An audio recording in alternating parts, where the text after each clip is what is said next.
બોટાદના પાળિયાદ રોડ પર આવેલ શ્યામ કોટન જીનમાં ભીષણ આગ લાગતા 6.5 કરોડથી વધુની નુકસાની। જીનમાં ખુલ્લામાં પડેલા કપાસના ઢગલામાં અચાનકથી આગ લાગી હતી। પવનના કારણે કપાસના ઢગલામાં લાગેલી આગ વધુ વિકરાળ બની। બોટાદ સહિત બરવાડા, ગઢડા અને વલભીપુરથી ફાયર વિભાગની ટીમને બોલાવવામાં આવી। જો કે ફાયર વિભાગની ટીમે ઘટનાસ્થળે પહોંચવામાં મોડું થતાં હાજર લોકોએ તાત્કાલિક ખાનગી વાહનમાં ફાયરના સાધનો અને ટ્રેક્ટરની મદદથી પાણી લાવીને આગ બુઝાવવાની કામગીરી કરી। બાદમાં ફાયર વિભાગે પણ સ્થળ પર પહોંચીને 50,000 લીટરથી વધુ પાણીનો મારો ચલાવી આગ પર કાબૂ મેળવ્યો। ભીષણ આગના પગલે જીન માલિકને 6.5 કરોડથી વધુનું નુકસાન થયું છે। આ તરફ મોરબીના પ્રેમજીનગર નજીક માટી ભરેલ ટ્રકમાં આગ લાગતા દોડધામ।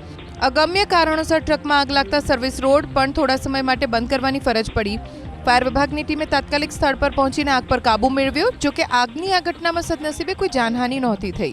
બોટાદના પાળિયાદ રોડ પર આવેલ શ્યામ કોટન જીનમાં ભીષણ આગ લાગતા 6.5 કરોડથી વધુની નુકસાની। જીનમાં ખુલ્લામાં પડેલા કપાસના ઢગલામાં અચાનકથી આગ લાગી હતી। પવનના કારણે કપાસના ઢગલામાં લાગેલી આગ વધુ વિકરાળ બની। બોટાદ સહિત બરવાડા, ગઢડા અને વલભીપુરથી ફાયર વિભાગની ટીમને બોલાવવામાં આવી। જો કે ફાયર વિભાગની ટીમે ઘટનાસ્થળે પહોંચવામાં મોડું થતાં હાજર લોકોએ તાત્કાલિક ખાનગી વાહનમાં ફાયરના સાધનો અને ટ્રેક્ટરની મદદથી પાણી લાવીને આગ બુઝાવવાની કામગીરી કરી। બાદમાં ફાયર વિભાગે પણ સ્થળ પર પહોંચીને 50,000 લીટરથી વધુ પાણીનો મારો ચલાવી આગ પર કાબૂ મેળવ્યો। ભીષણ આગના પગલે જીન માલિકને 6.5 કરોડથી વધુનું નુકસાન થયું છે। આ તરફ મોરબીના પ્રેમજીનગર નજીક માટી ભરેલ ટ્રકમાં આગ લાગતા દોડધામ।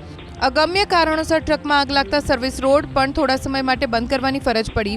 ફાયર વિભાગની ટીમે તાત્કાલિક સ્થળ પર પહોંચીને આગ પર કાબૂ મેળવ્યો। જો કે આગની આ ઘટનામાં સદનસીબે કોઈ જાનહાનિ નહોતી થઈ।